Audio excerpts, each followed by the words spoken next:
G'day ladies and gents, and welcome to War Thunder with Mags, and welcome aboard the BF-109K4. So, patch 1.57. I'm not quite ready to do my full overview video yet. I like to spend about 2 to 3 weeks with the game, give a chance for Gaijin to release some of the earlier quick fixes to various vehicles, and of course to have time to unlock all of the vehicles that have been put into the patch, which this patch there has been quite a lot of vehicles. At the moment, I've pretty much only got the 335A1 left to unlock on the German side. I've already got all the American aircraft, T-61 basically. Currently working towards super perishing in ground forces there. The Nashorn and the Dickermax are already unlocked on the German side, and I'm almost done with the Japanese heavy fighter. I cannot remember its name off the top of my head for the life of me, but I'm almost there having everything unlocked. Haven't done a huge amount in Russia yet, but I think Russia's only got a couple of tanks, so a little bit of work to do there.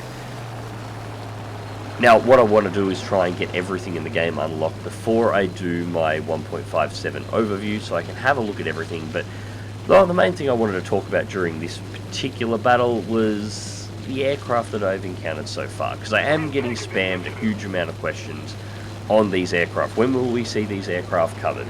Well, a lot of them I'm not entirely sure I will. I'm going to be perfectly honest with you. There is some stuff in here that is really bad. First things first, the P-61. What the hell? It is a broken mess of an aircraft. The turret. The turret is the selling point of the P-61. A turret that the pilot can fire when it's locked in the forward position, and a turret that can engage enemy aircraft independently, should it choose to. Except it can't do either. In realistic battles, it will not engage aircraft outside of 200 meters. Actually, that's a lie. To get 200 meters, you have to buy expert qualification on the aircraft. Without expert qualification, it will not engage any aircraft outside of 190 meters. Apparently, it's okay in arcade, but in realistic, that turret does nothing unless you relinquish control of the aircraft and manually take it over. So you have to surrender your ability to fly the aircraft in order to use the one feature that the aircraft had that actually made it interesting. That's horrible.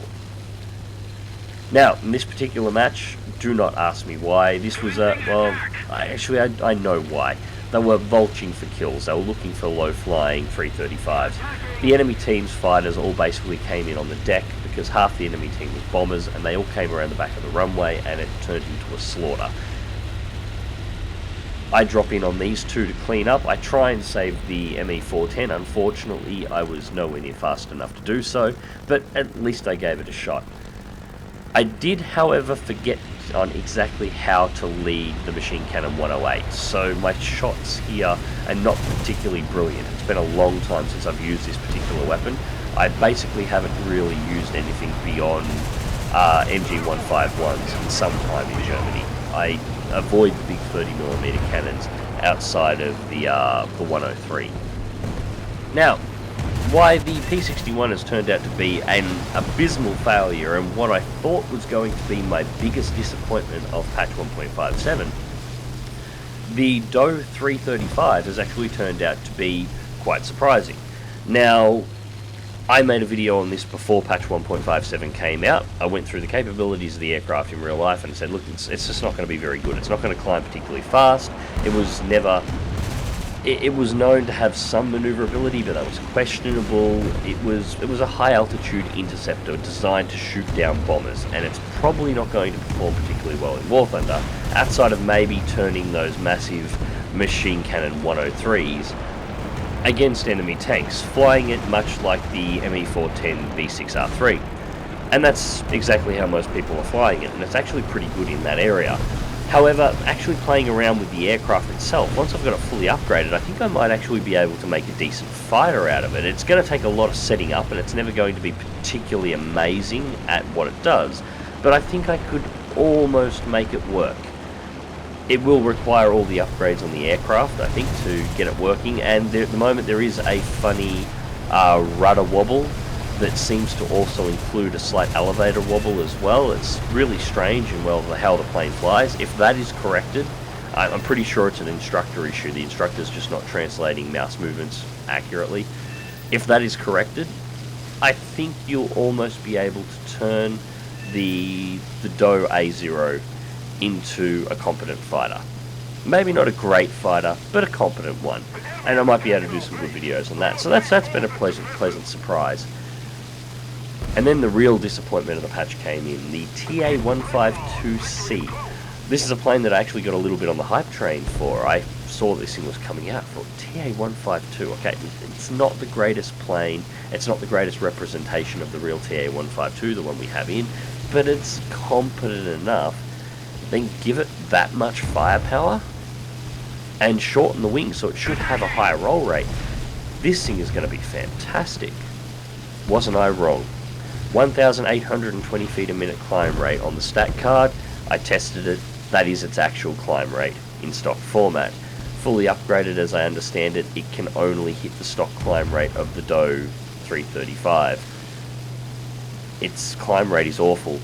It overheats its engines at anything above 80%. If you run WEP, you will have the engines glowing red by the time you hit 10,000 feet. If you manage to push past and get to 15, you'll nearly blow the engines up. Its virage time, or turn time on the rudder, is almost 30 seconds. But even if you turn the plane on its side and use the elevators to try and complete a turn, it's still about 30 seconds. It has almost no elevator authority in a tight turn once you exceed 350 kilometers per hour. It just won't turn. And this is the most shocking thing of all. Being a short wing, it should have a higher roll rate. A roll rate comparable to the other D-series Focke-Wulf 190s, as opposed to the roll rate of the TA-152. Well, its roll rate is actually slower than the H1. And it doesn't roll down its center axis. If you roll back and forth, left and right fast enough, your guns will actually start drawing a figure 8 in the air, which means if you roll aggressively while you're trying to engage a target, as you tend to in Focke-Wulf 190s, as its roll rate, or even the TA-152s, the roll rate is the thing that allows you to maintain guns on target through situations where your design of aircraft probably shouldn't. You'll actually throw your guns off target by doing that. It's horrible. It really is. Its only redeeming feature is it's got all of those guns, and if you're dumb enough to go head on with it, well, you deserve to die. But as a fighter, its capabilities are inferior to basically every single other aircraft that you could particularly be flying. Even the Doe 335 is a better fighter than the TA-152 in my opinion. It's actually more maneuverable, which is horrible. You know, maybe it gets better when you get all the upgrades. I don't know yet. I've only just started playing around with it. I've flown out my 10 battles. It's disgustingly bad stock. If it turns out that something like 40 or 50% of its performance is tied into its upgrades, and upgraded it's actually really good, then it's easily one of the worst stock grind aircraft in the game. I'll tell you that right now. If there's anything less than 40% of its performance inside of its upgrades, then fully upgraded it's still going to be one of the worst of the Focke-Wulf 190 design aircraft available in Era 4 Germany. So, anyways, this video is mainly for those who keep asking me what's my opinion of 1.57 in all those emails you've been sending me, and those who contacted me know who they are, messages on Facebook, so on and so forth. I haven't got a full opinion on 1.57 yet. I haven't unlocked all the vehicles. I'm still unlocking the Super Perishing in the US line. I am still unlocking the Japanese Heavy Fighter, which I've been told marvelous things about, and I really hope it's good because I need something good. I'm still working on other stuff within other nations. I won't do my 1.57 review until I have everything unlocked, which will be, give me another week and a half at least. And I'll have everything done, and I'll have an opinion on it all. But my opinion so far is we've got a lot of vehicles this patch, a lot of tanks, a lot of planes, and so far none of them have been particularly amazing, excluding maybe the Dicker Max, which is hilarious sometimes. But that's really been it. It's been the standout of the patch so far that I've seen. So 2 kills with the Spitfire and the Tempest. Unfortunately, I was unable to save the ME-410, and I got 1 assist on the bomber at the end. Gadfly managed to go through and clean out all 4 of the enemy bombers on his own. Did a fantastic job finishing up there and got first place, which was well earned. Couple of awards, nothing really worth writing home about. 60,000 credits. It's an average match, but it was really only to give me something that was reasonable to watch. Why I answered that ever-present question of what do I think of the patch so far. And that's really where I'm sitting at the moment. I mean, there's a couple of vehicles here and there, stuff like the Dick and Max that I can see will probably be in use afterwards, but besides that I'm seeing a lot of shiny that, well, a lot of it's already disappeared. P61s a couple of days ago were everywhere. They've almost all vanished at this point. They're very rare to come across. Same with the 335s. They've almost disappeared. The TA152Cs, you see one or two of them every now and again, but never more than one or two in a match, where you were getting full teams of them just 2 days ago. It seems that most people have already gotten bored of the new shinies because they're just not performing well enough, and I can see why. I mean, honestly, if I wasn't interested in making a video on these planes for you guys and showing you what they can do when I've done my best to master the plane to the best of my capabilities, I probably wouldn't fly them anymore. There would be no purpose to them. I've unlocked them. I found out that they are nowhere near as good as what I thought they would be. They do not perform up to hype levels at all, so I would move on. Still, fingers crossed the Japanese heavy fighter will turn out to be amazing. If it is, it will probably be one of the first Japanese heavy fighters that I've really liked. I don't like most of their heavy fighters, but you know, fingers crossed this thing will be really good. I have hopes for the Super Perishing. The Americans need something that's really good. I'm really hoping it's that extra armor on the front of the Super Perishing turns out to be something amazing, but I won't know until I've actually got my hands on it. And as I said, the rest of the stuff I'll unlock and I'll have a look at over time and see what pops up. But that's about where I'm sitting at the moment. So far, I have been mostly disappointed with everything that's been released.